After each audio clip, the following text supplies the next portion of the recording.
Well, good morning, everyone, and thank you for joining us today. We're super excited to have Oliver Haag of Fritz Haag with us today. Some wines that we've worked with and loved ever since I joined Chambers. And this is our first time having you with us, Oliver. Thank you so much for joining us.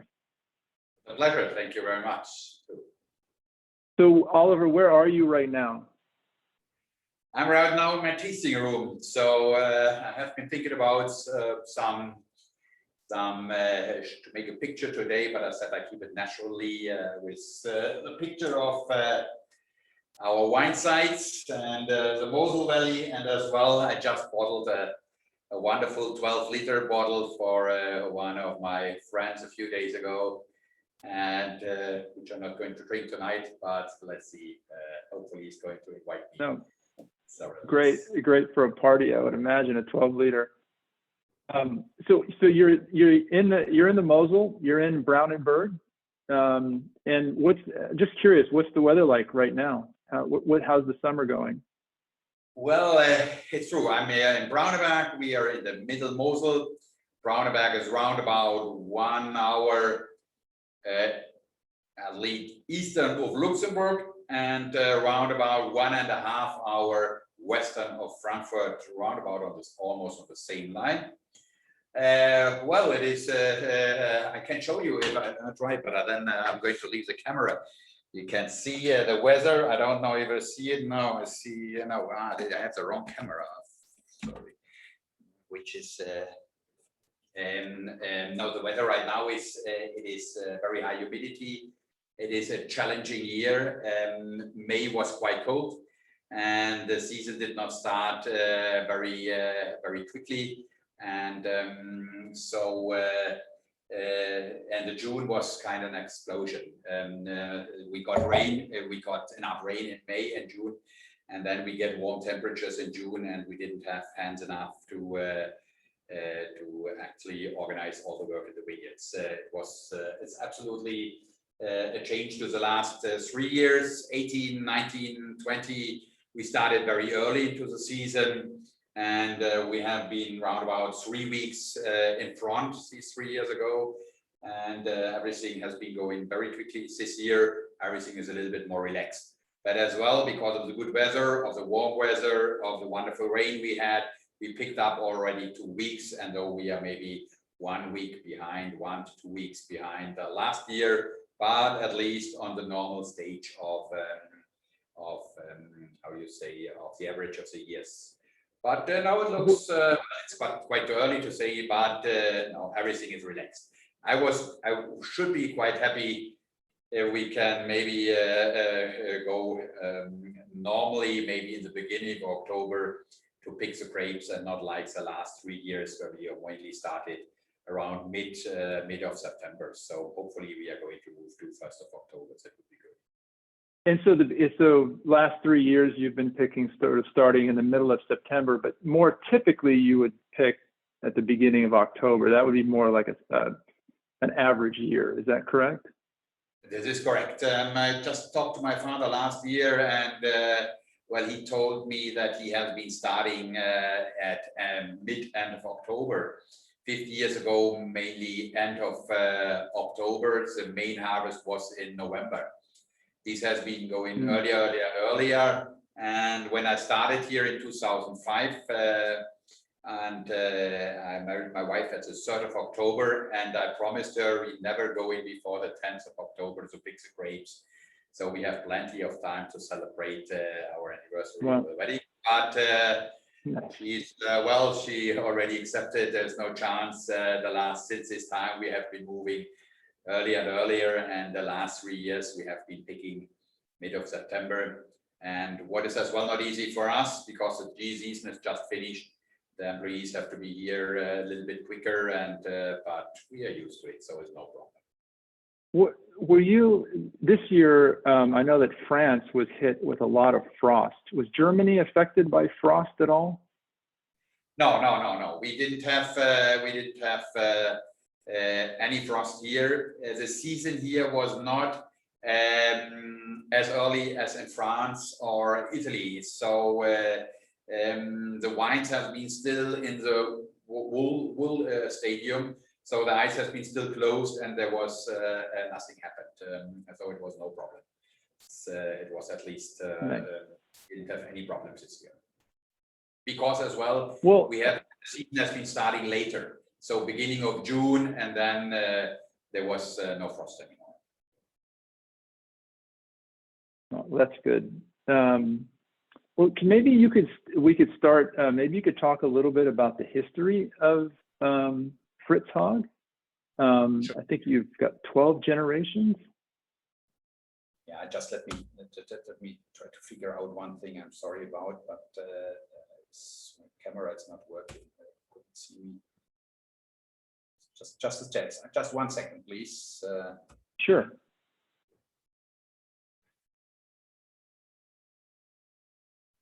It's not working. I don't know. It doesn't matter.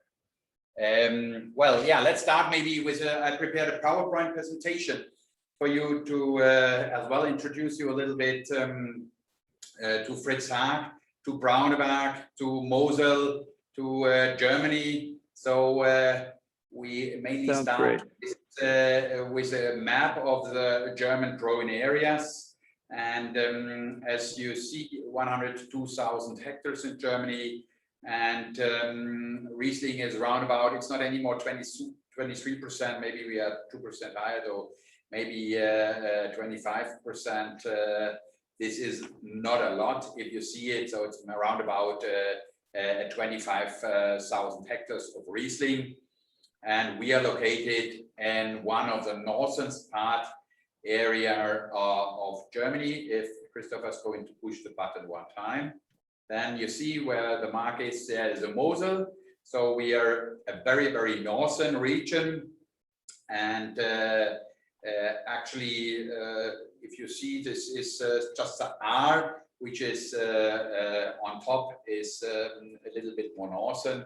But this is for us quite important. So cool climate, cool nights, warmer days, and but even the cool nights in the October time.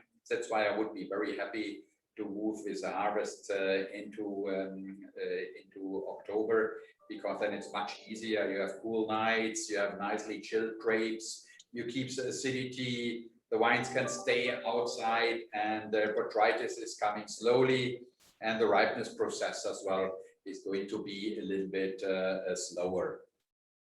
So as you see, Oliver, is just really quick. So talking about weather. So is the Mosel the coolest region in Germany? Well, that's a good question. It is maybe yeah. You have to talk about Mosel Ruhr. It is maybe even the Saar and the Ruhr part, which are close to the Luxembourg border. They are a little bit more cooler. Here we have the Mosel River, which is a little bit bigger, size smaller, and there is maybe more the influence of as well of the Mosel Valley, and maybe they are a bit cooler, but the region in general should be the coolest one because it's as well the northest one.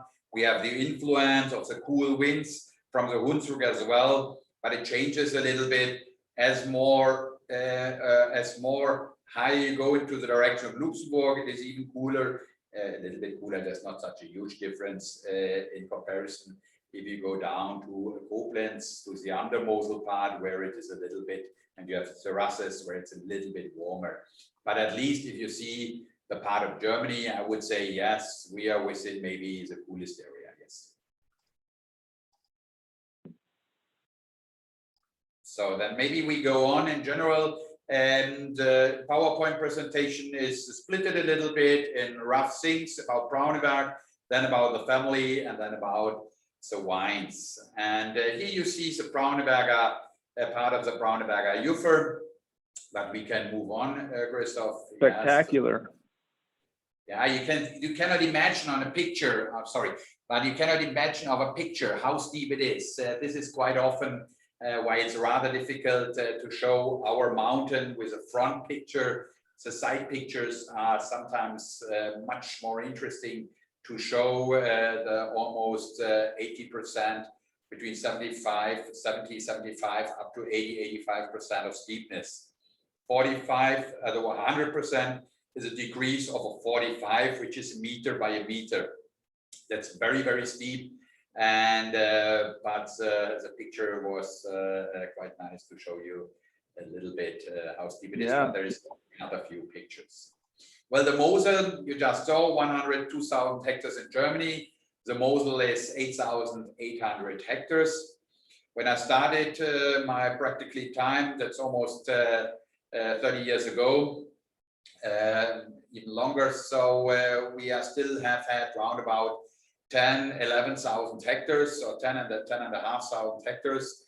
Though there has been a reduction of the total vineyard size on the Mosel, and a reduction from the maybe not so spectacular vintage to more and more to as well the steep ones, the traditional vineyard sites along the Mosel. As you can see, so we have 61% of Riesling, so we are raising the percentage in whole Germany. And if Christopher is going to push the button again, then you will see normally there is Brauneberg. So in the middle of the Mosel, the green part, we call it a little bit the under Mosel part, which ends up, the Mosel is going to spring in the Vogesen in France, and is going to move into the Rhine River in Koblenz. Koblenz is where the terraces are, and we are in the, I don't want to say it is the most famous part, but maybe the most traditional part is in the middle Mosel. Brauneberg, you can see Brauneberg is a little bit on top of Bernkastel, and a little bit more up to the direction, and you have to get up to Trier. And beside Trier, the yellow part is the Ruhr Valley, and the red part is the Saar Valley. And the Flieder part we have right now is the part in the middle. This is a traditional middle Mosel. And then maybe we move up in the picture to the next one. And the Mosel is old world. If we talk about the Mosel, Brauneberg was founded, is more than 2,400 years old. And even Germany is 2,000, the Mosel in general 2,500 years. Brauneberg was as well is one of the oldest parts along. It was found by the Romans and was run by salts and monks as well. The Romans built a huge old pressing station on the bottom of the Brauneberger Ufer. These pressing stations have been just built on the absolutely top vineyards along the Mosel River. In Piesport, there's another pressing station. In Ehrden is a pressing station. And there are several along the Mosel River. And these pressing stations have been built by the Romans to press the wine directly in the vineyard, because they realized the grapes are ripe. They're ripe yellow bunches. If we're going to put the grapes into a bucket and carry them to the victory cellars in Trier, it needs too much time. Well, the transport was not like today. You didn't have a truck. The transport was on the Mosel, and it took a little bit longer, and then the grapes have had to stay on the skin, and then they started to rot and so on. This is the reason why they actually pressed the top vineyards directly at the bottom of the mountains.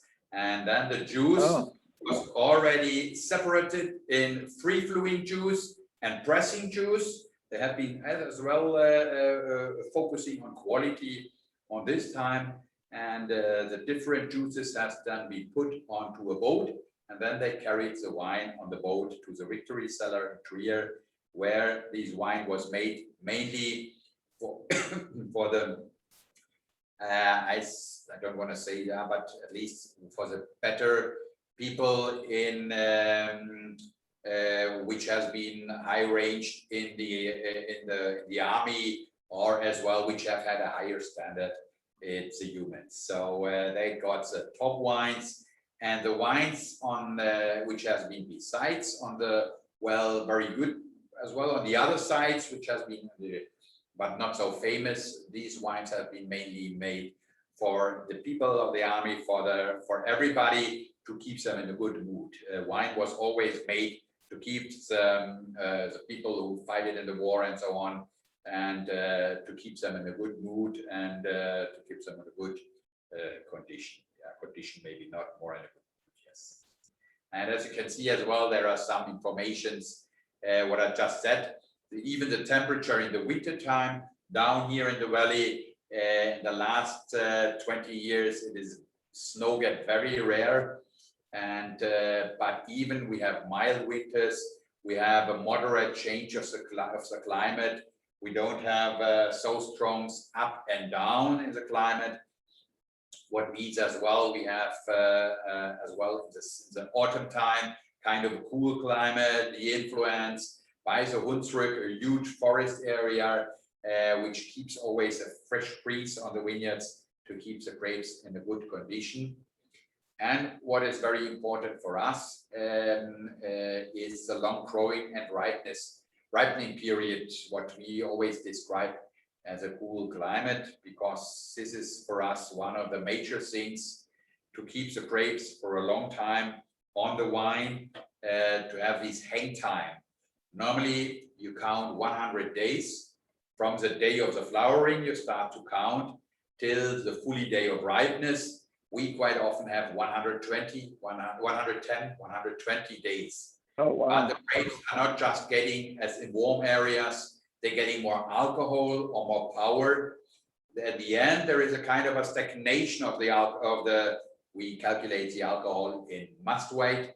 In US, you do it in bricks, but then the must weight or the concentration, potentially alcohol is not going just upwards. It is a kind of stagnation, it's going very slowly, but the grapes are going to pick up the minerality, the depth, the finesse from the crown. That's why we are very happy about a long hang time and a cool autumn time to keep the grapes on the wine, and not just to get them more alcoholic, to get just more finesse. And for sure, what is quite important is the Mosel River, which keeps a good frost prevention for very strong winters or for strong periods.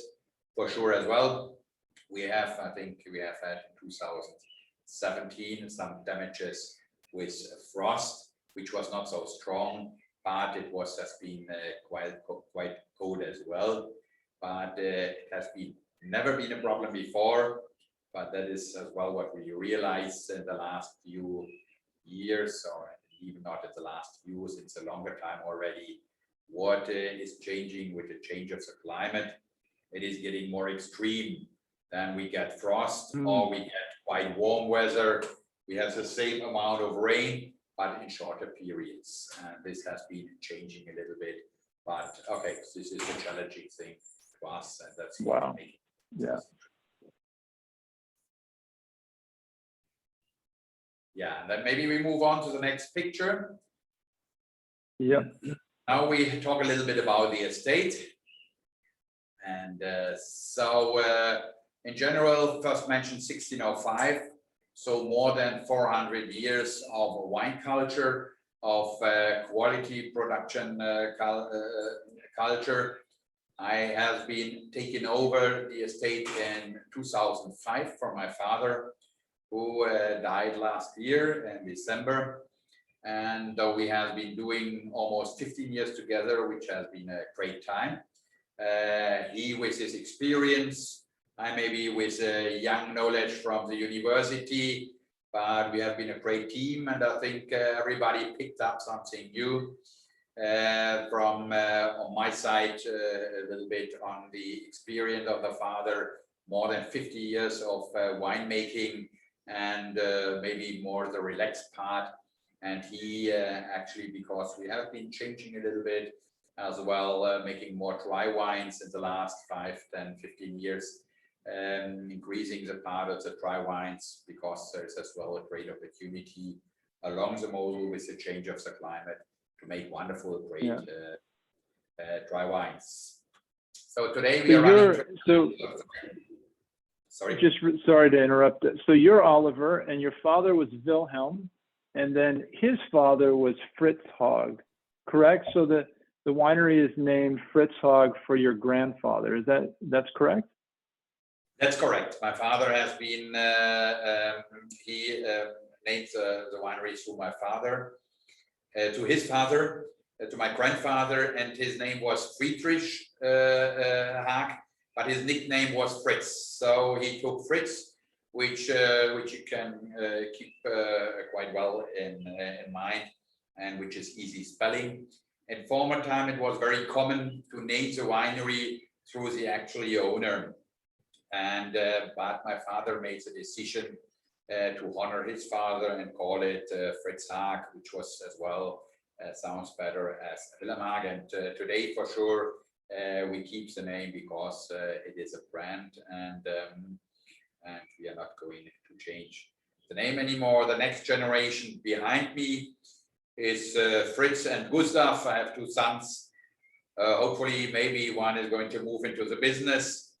And if they get a little bit of the passion of his dad and his grandfather, and I think there are best choices for the two kids, maybe to move, but they are still too young right now. They are more on the electronical side instead of the wine side. It's too early, but hopefully it's going to be. Yeah. And we are running. So the slide here says. So I was just going to say that your slide says 99% Riesling, so it begs the question: what's the 1%? I just wanted to explain. Yeah, that's right. And why we didn't want I'm doing a little bit of Pinot Blanc, and normally I wanted to keep 100% Riesling. My father asked me, please don't do any red wine. There are some good producers of red wine along the Mosel, but to be honest, you know, we're talking about a very, very small island of Riesling, of absolutely perfect white grapes. And if you see, Germany is 102,000 hectares, which is 0. I don't know, production, worldwide production. Mosel is even smaller. And as you saw, it is, I think 25,000 hectares is a third of the worldwide Riesling production. So it's a quite small production, and I think Riesling is so perfect for the climate today, for the food, for so many things, and just for enjoying, if it is the dry side or the fruity side. That's the reason why we said, okay, let's keep this direction. But I bought a few years ago 2 parcels, Ufer and Ufer Sonnenur, but I have had to buy another parcel, which was wild. It was not run anymore. And I recultivated this part. My father-in-law, he took all the trees and burned it in his oven. And then I said, and there was a beautiful soil. It is a mixture of a little bit slate, gravel, and a little bit of a chalky soil. And I said, well, I want to do a little bit beside Riesling. I want to play with one variety, which I can do in wood or in barricks, something. And I thought it is maybe Pinot Blanc. And then Pinot Blanc is for me a wonderful variety beside Riesling, very similar, but it's growing perfectly on our kind of soil. I'm not a huge fan of Pinot Gris, which is as well, I think, not a variety for the Mosel. Chardonnay is maybe more as well for chalky soils. I think let's let the Pinot varieties and all the other things, let's move it to the French France. They can do it much better. And some Pinot Blanc. And in my first idea, it was the intention to do some champagne with the Pinot Blanc. But the first crop, it was planted almost 10 years ago. And the first crop was in 2018. But at least I picked it not too late. But it was too late for champagne style, because it was already too high in alcohol. And the same story happened in 19. It was a very small crop, and high alcohol, and in 20 I did not even try it. I directly made a wine of it. And so I do it 1/3 in a new tonneau, a 500 liter French barrel, and I do 1/3 in an old traditional Mosel fooder, and 1/3 I do in stainless steel. And it's a simple, well done Pinot Blanc on the basic range, but I like it. In the beginning, my father was not a huge fan, but in the end, he was, I think, one of the top consumption guys of the Pinot Blanc. Some story besides the Riesling. Yeah. Our production, the whole winery is only on steep slope sides, what means everything is steep because you have the best direction to the sun. Everything is on blue Devonian slate, and everything is estate bottled. So everything we pick is from our own vineyards, and everything is picked by hand as well. This is very important for us. We made the decision that we want everything what is produced is from our own vineyards. We know where it's coming from. We decide when we're going to pick the grapes, and we as well know what style of wine we are later on going to make, if it is dry, off-dry, or fruity style. And so we produce as well the full range of Riesling. On the left-hand side, you see a picture of the old picking crew, which was in 1929, I think. And down there, this is one of the old labels, Brauneberger Falkenberg. Falkenberg was a single vineyard in Ufer Sonnenur, which we used last year again. So we do in a Brauneberger Ufer Sonnenur in Falkenberg, which is a very, very old vineyard site, where we're going to make auction GG from this single vineyard site. That was 1927, but our actually label is a little bit picking up the old style of the label. Yes, and maybe we move on to the next. What is very important for us, what is very important for the Mosel Fritz Haag Brauneberg. Brauneberg has a very unique kind of soil. It's a blue Devonian slate with brown iron layers, and this is the second reason where the name is coming from. Brauneberg means brown mountain. It could be as well, it is because it is a blue slate, but there in the middle there are some brown iron layers, and these they have sometimes slate has a little bit of brown shining. This could be as well, whereas this is the second opportunity where the name Brauneberg is coming from. It is a very rough soil. So we have 4 single vineyard sites, which I'm going to explain you a little bit later. But Brauneberg, even Brauneberg, the main part of Ufer and Ufer Sonnenur, sometimes you just have 1 or 2 meters till the rocks are coming.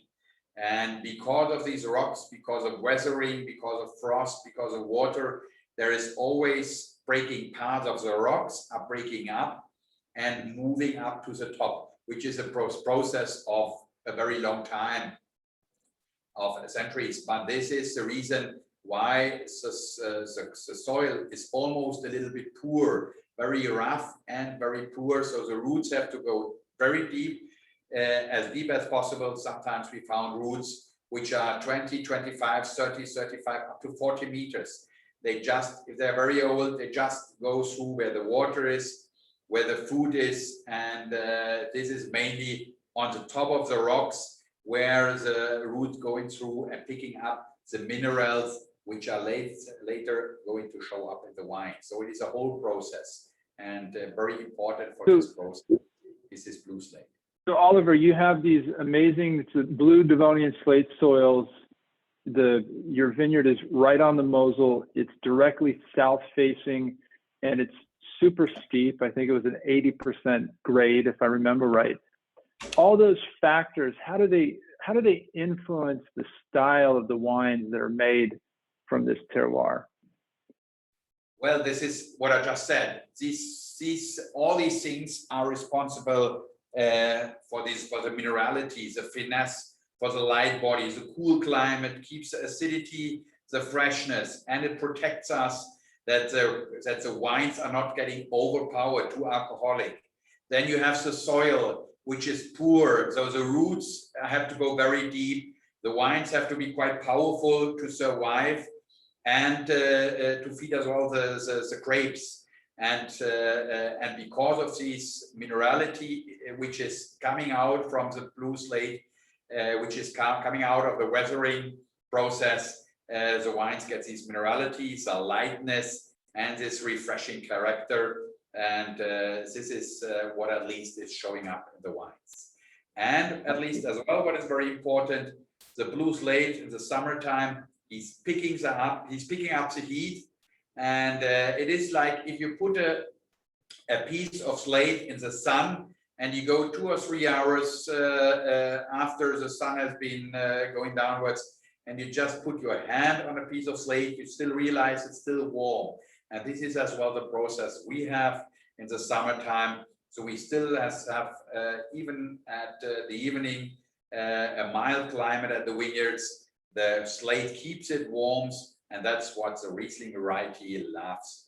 They like these, that taking cooler climate, but in summertime as well, the warm temperatures, the moderate temperatures, and this is just perfect for the Riesling, and very well known for Brauneberger wines, which are as well, because of these slate, are never powerful. They're not creamy because they're not driven by a powerful, very deep soil. They're very elegant, very fine. They have a lot of finesse because of this high percentage of blue Livonian slate. Okay.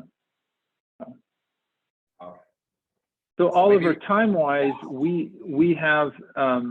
I'd like to save some time for questions as well from the audience, but we probably have about another 15 minutes to go through the presentation, and then maybe we could take some questions from people. However you like. Yeah, everybody is invited to send your questions in the chat or whatever, and then maybe we can ask. Well, if there is something in between you want to ask me, you just ask me, and otherwise I'm going on and talking. Yes, and tell you a little bit about some other things. So let's move on, Christopher, to the next picture, maybe. Yes, as I said, what is very important for us and where I'm extremely focused on is the hand-picking process. Quality of wines is not made in the cellar. The quality of wines is made in the vineyards. You need top vineyards, and you need a top picking team to select for the different wines you're looking for.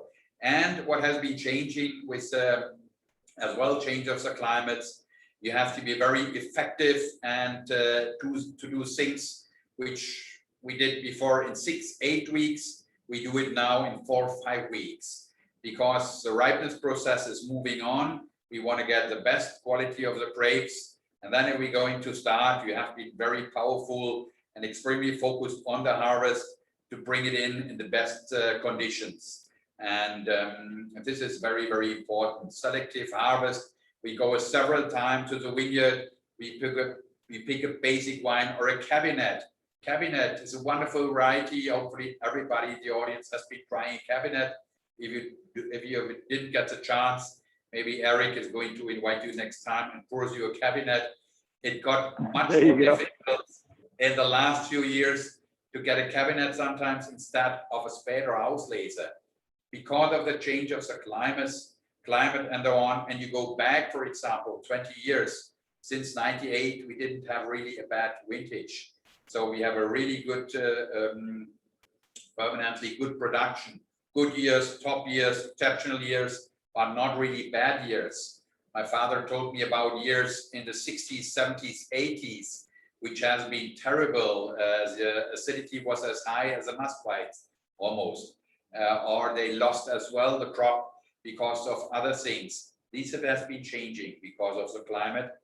Maybe if there is a winner of the change of the climate, it would be the Mosel region. But for sure, I would be happy to push a button to stop this change. But it is very important as well to select the harvest, to get out the botrytis in a several bucket, to get loose small grapes into a one bucket for a GG or for a cabinet, not to be too late, to find the balance of potential alcohol, of acidity, of freshness, and what makes a cabinet so interesting is lightness, the exceptional freshness and drinkability.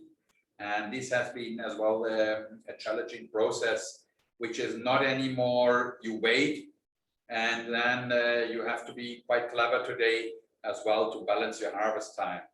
When I started studying winemaking, we have been taught how to get the better ripeness, how to get higher must whites, the fully ripeness. Last year, we have had the first Zoom meeting with the VDP with some possibilities. We have been taught with some possibilities how to stretch the ripeness process, how to keep the potential alcohol a little bit lower, though it is the absolutely opposite.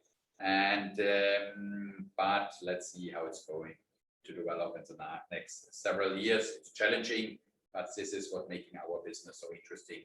Not one year is like the next one, and so this is as well making wine business so interesting.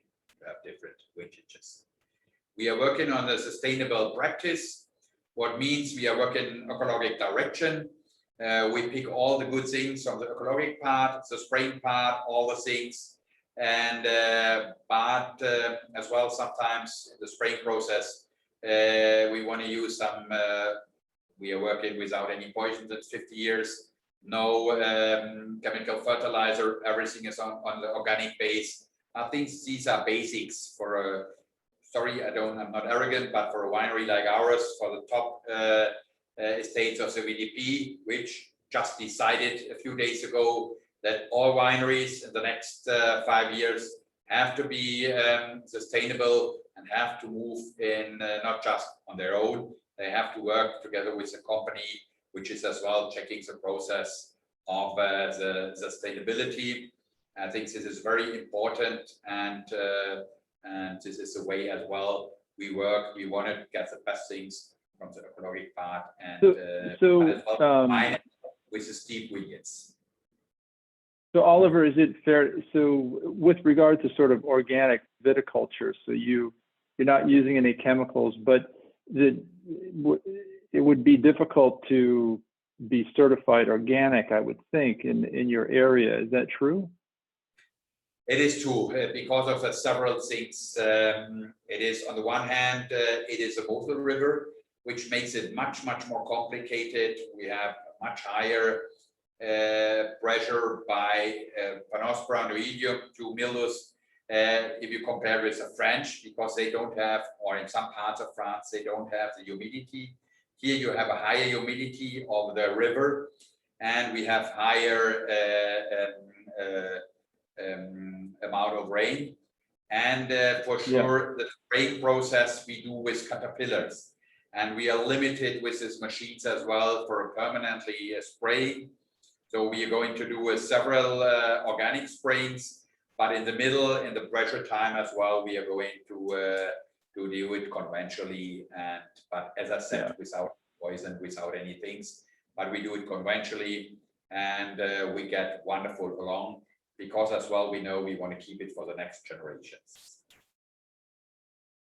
Oliver, maybe we could, if it'd be okay, maybe we could jump and quickly just spend a couple minutes talking about your winemaking, and then Sure. a couple minutes after that, just talking about the different levels of wine and the different wines that you make. I have a number of questions as well here that are backing up, and I want to make sure that I get to those questions as well. Okay. Well, the winemaking process, to keep it easy and quick, is very simple. We doing just what is necessary, which has to be done. Here you see a little bit the description. I'm the winemaker, so I have no hired winemaker. I'm doing everything in the cellar by myself. What is for me as well the main part in the business, the funny part in the business, and what's making our business so interesting. I have a vineyard manager, which is working very close with me, but we are going to decide when to pick the grapes. We are going to test the grapes. We know the vineyards, we know everything. As I said, quality is done to 99% in the vineyards. You just can keep in the cellar the good quality of the grapes, you get it to the cellar. We do the dry wines. We do in, or let's start with the fruity wines. We do mainly in stainless steel. This has been changing in the last years as well. Why? It's very simple. Stainless steel, on the one hand, keeps the freshness, because we realized we get enough power from the vineyards, enough ripeness. Acidity is always quite ripe, so we want to keep the freshness, the lightness, and the straight character, which is offered by stainless steel on the one hand, and stainless steel has a big advantage. You can stop the wine directly at the point you want to have them. You can reduce the adding of sulfur, and then we leave the wines on the rough yeast. Then we realize if the yeast is going to adapt the cold temperature. Just before this point, we take off the juice from the rough yeast, put it on the fine yeast, chill it down, add some sulfur to protect against the second fermentation. For the off-dry and so dry wines, I think that the temperature control is key in that process, right? So you're putting these in stainless steel tanks, you're able to cool it down and either slow or stop the fermentation with the temperature control. right, correct? right. Even if you realize the wine is almost at the point you want to have it, then it is, we have a little bit of experience when this point is going to be. Then we go in, which is a nice part of the business, we're going to test it every day. And then you say, okay, one's perfect, now we found the balance of sweetness and raciness, but still a wonderful fruity character. And then we chill it down up to 8-9 degrees Celsius, and then the fermentation is almost going to stop. But the yeast is quite clever, they're going to adapt to the cold temperature, and then you have to take it off from the rough yeast and protect it with sulfur, as I said, against the second fermentation. So maybe we could talk about your lineup of wines from sort of the estate Trocken, and just go through all the way up to the Brandenburg and Ufer Sonnenur wines. Yeah, let's quickly a few words to the dry wines. And the dry wines we do very simple. We do no fining, just the bentonite fining in the must stadium, nothing else. Why we do a bentonite fining? Bentonite is naturally because of it is protecting against proteins, especially if we move the wines in a container to US, to anywhere. We are doing 60% of our sales as export, so we have to take care. But we do nothing else. Afterwards, we leave the wine to themselves. They're fermenting naturally. If it is fruity or dry style, the dry wines we make in 500 liters, minimum 8, 9, 10 years old tonneaus. So they are the wood is used up. And then we have some Mosel fooders, 1,000 liter Mosel, traditional Mosel fooders, and some double piece wood barrels, which have 2,000 liters. And most of our wood barrels are reused the last 10, 15 years. And so it's very simple. We do nothing. We're not filtering the wine before the fermentation. They are just settled down and we'll move to a new barrel, and then they're fermented naturally. And and then we leave it on the yeast. So dry and off-dry wines on the full yeast, and the sweet wines, as I said, on the fine yeast. And then we move on to the lineup, so it makes it a little bit easier. And so Christopher, maybe the next picture. The wines of Fritz Haag. Yeah, so there was, I think, a classification map in the middle. Did you just, or is it coming later, or is it coming? Yes.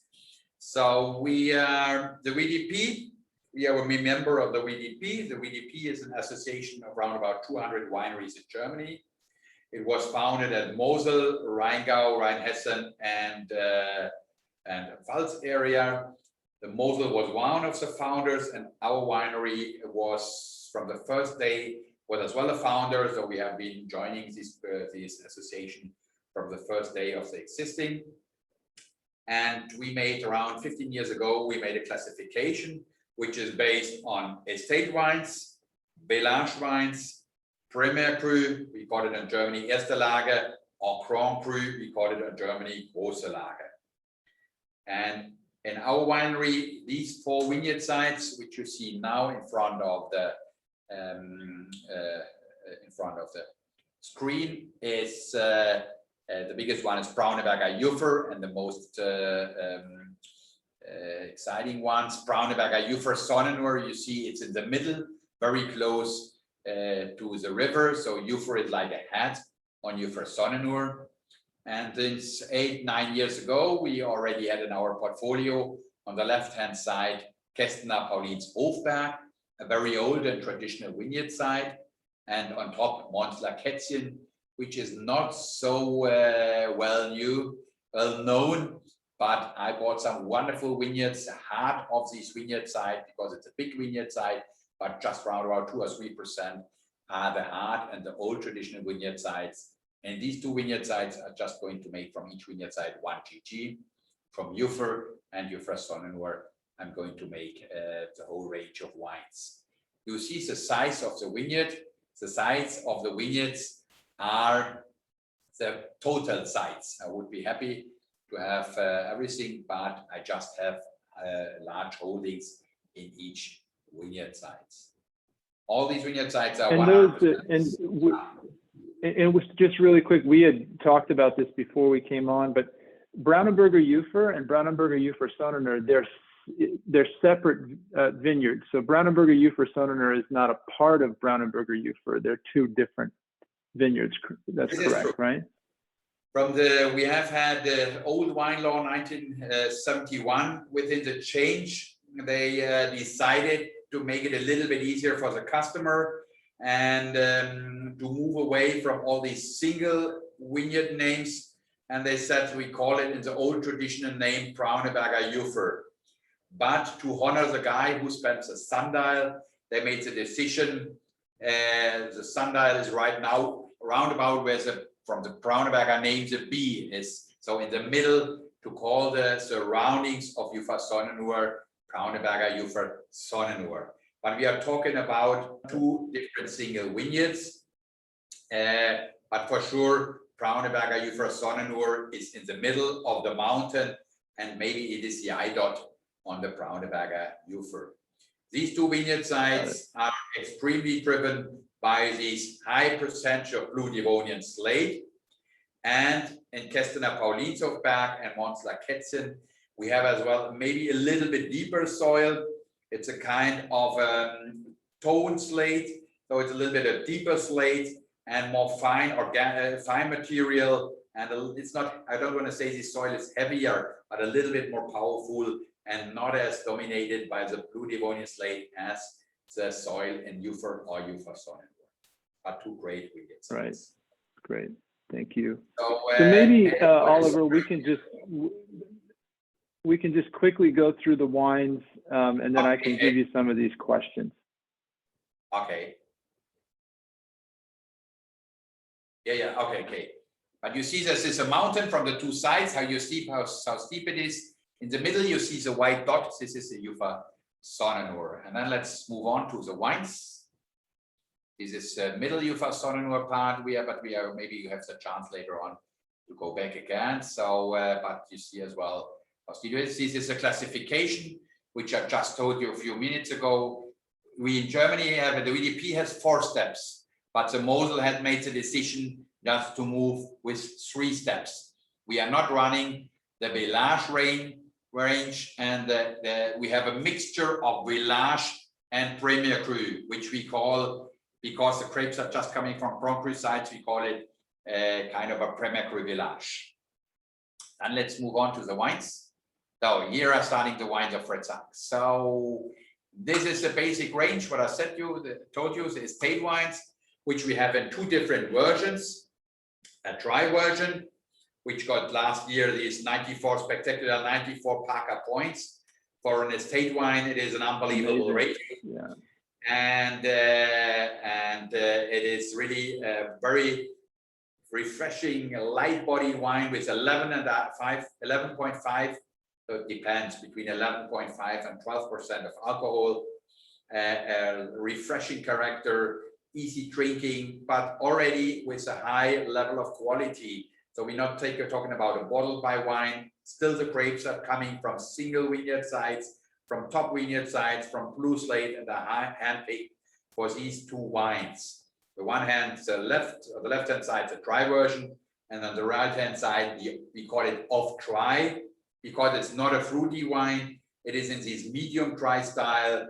The Trocken part is a little bit more racy, driven by the minerality, and the Riesling has a little bit of sweetness, but not really sweet. It's more on the dry side as on the fruity side, Mm. with a refreshing character of 11% of alcohol. A perfect wines for a salad or a white meat dishes, everything what is maybe as well in a lighter style, as well with vegetables, things like that. And on the next level of, we are talking about the Premier Cru wines. What I said, it's kind of Premier Cru Village, because they are not wearing a single vineyard. These grapes are coming from our super sites, Ufer, Sonnenur, and Klostergarten is for us kind of a Premier Cru site, because we realize with this level of the wines, sometimes we want to not just be driven by alcohol or overpowering. And Klostergarten, we took the heart of a wonderful old traditional vineyard site. They always have a racier acidity, freshness, lightness, but it's a wonderful texture. This is sometimes so a perfect adding. It's a kind of a cuvée, but it is just one variety, just Riesling. So we took the best grapes, which are under the level of a GG or under level of a Spät, or let's say, no, not Spät, Auslese. So this is more this classic style of a Spätlese Trocken or Spätlese Feinherb, but we are not using any more the predicates for the dry range to make it easier. So we call it Brauneberger J. The J is a letter to have the relation to Ufer and Ufer Sonnenur. It's a Trocken production. And the other one is called Brauneberger Tradition Riesling Off Dry.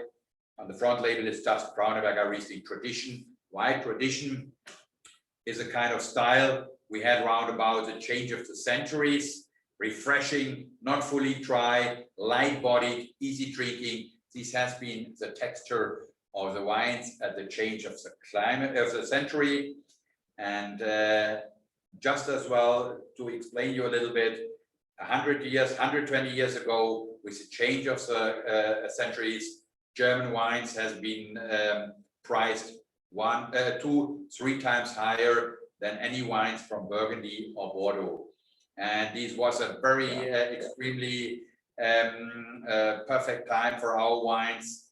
The wines have been poured in the top restaurants all over the world, on the ships on the oceans, and have had, and it has been mainly wines from Mosel and Rhine, and they have had a very high level of standard. And so I have today no old list of these top restaurants in Paris, for example, to show you. Yeah. Then we go to the next level, which we start with the dry top level, the Grand Cru wines, the GG. GG, at least if the Germans do a classification, and as you know the Germans, if they do something, they do it extremely strange. So we have Grand Cru is the main for Grand Cru. It's an explanation for the top vineyard side. Ufer Sonnenur, these are top vineyard sides. GG are the letters for a direction of a style, what means GG is just on the top dry wines. They are called GG, which was a former start of the classification. At least we have 3 GGs, Ufer Sonnenur, Paulinshofberg, and Kätzchen.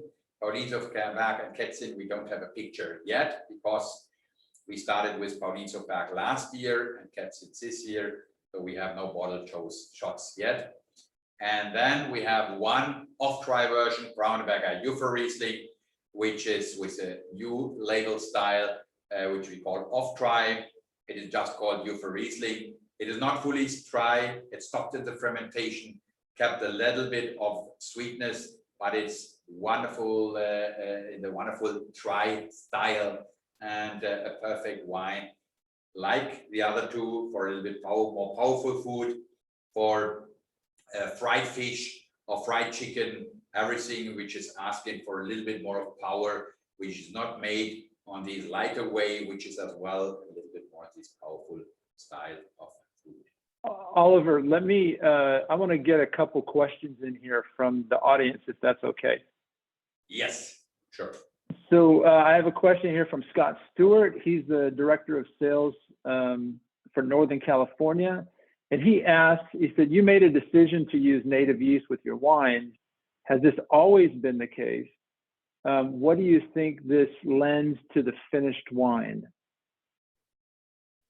Yeah, this has also always been the case with the naturally fermentation. What you have to do, what we are going to do, what is very important, we don't want to get influenced by the botrytis.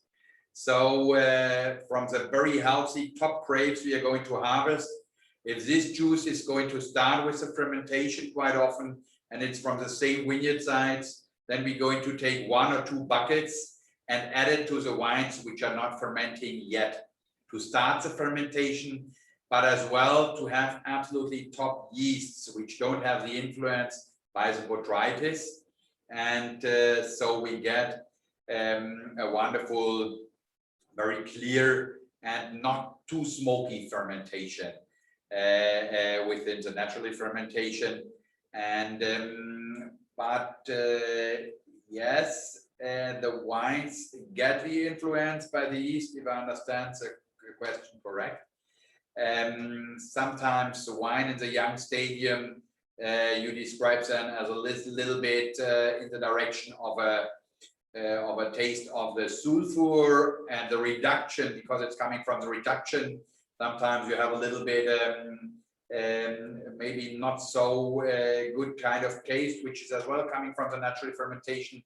But the wines just need a little bit time. They have more variation of fruits, of the depths, of the ground, and these are long time runners. And as well, my father did it on the way.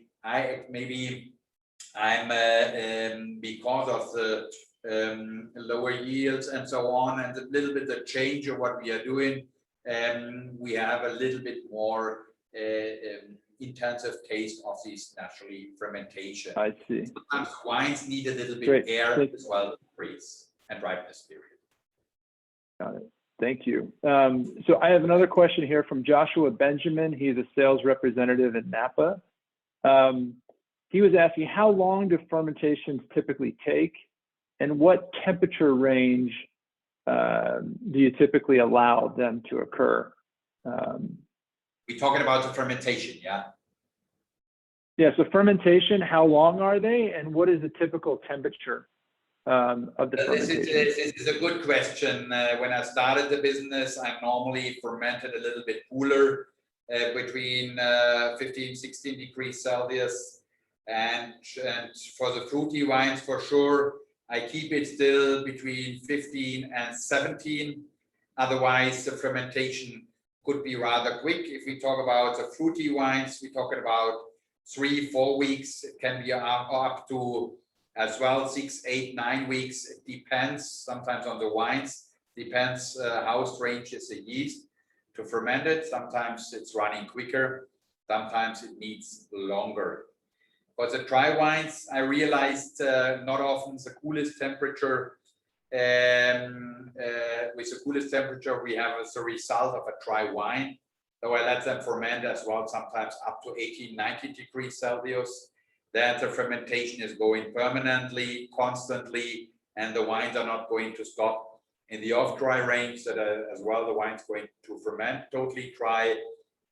And I realized as well, if they are, especially for the dry style, if they are fermented, I do it not always on the one direction. Sometimes I do it a little bit cooler as well. I did this year a Riesling in a barrel, which fermented with around about 20 degrees Celsius.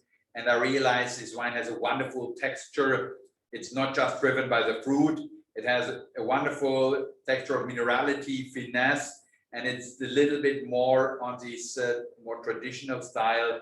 It has the expression of the terroir and less of this fruity character.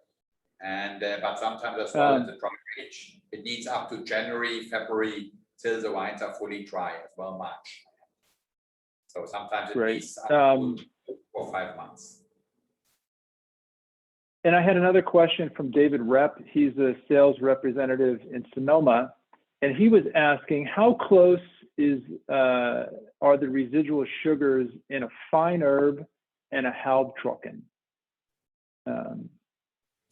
That's a good question as well. The dry ones are between 5, 6, 7 grams estate Rieslings, and for the top wines, because they have more power, And another texture, I go down between 2 and 5 grams of residual sugar.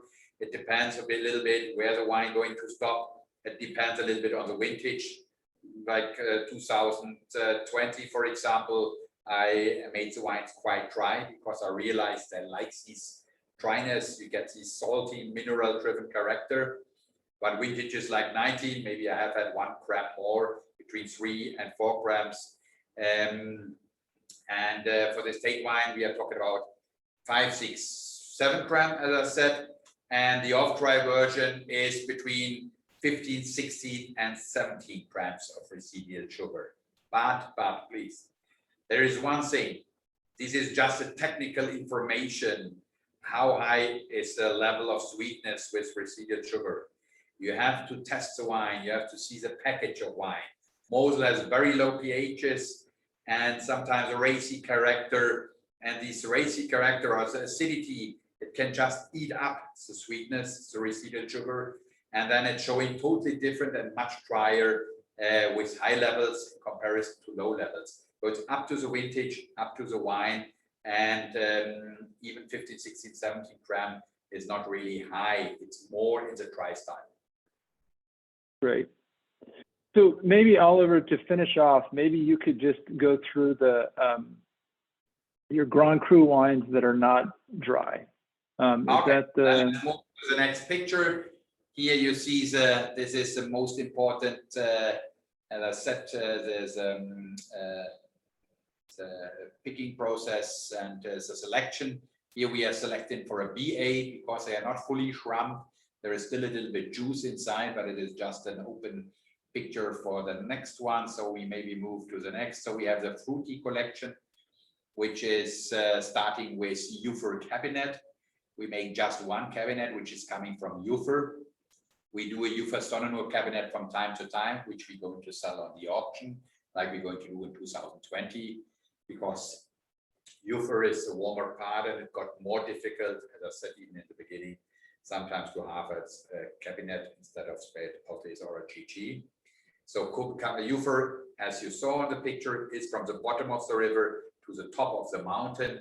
So we have a wonderful choices to get the best grapes for a light-bodied cabinet from all over the mountain.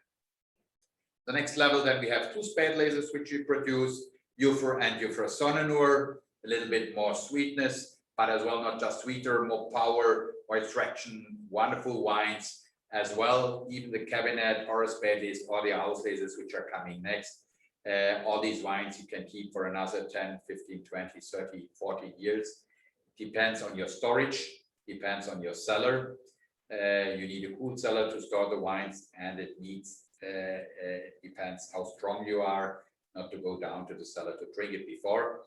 And so the Spätleses in the middle, wonderful wines for different things like Cabernet Spätlese, for spicy dishes, Indian cuisine, Mexican cuisine, Asian cuisine, everything what is every cuisine which is showing herbs, spiciness, and perfect with your cuisine, your modern kind of cuisine. I quite often find in the States, or with some onions or vegetables, a perfect dish.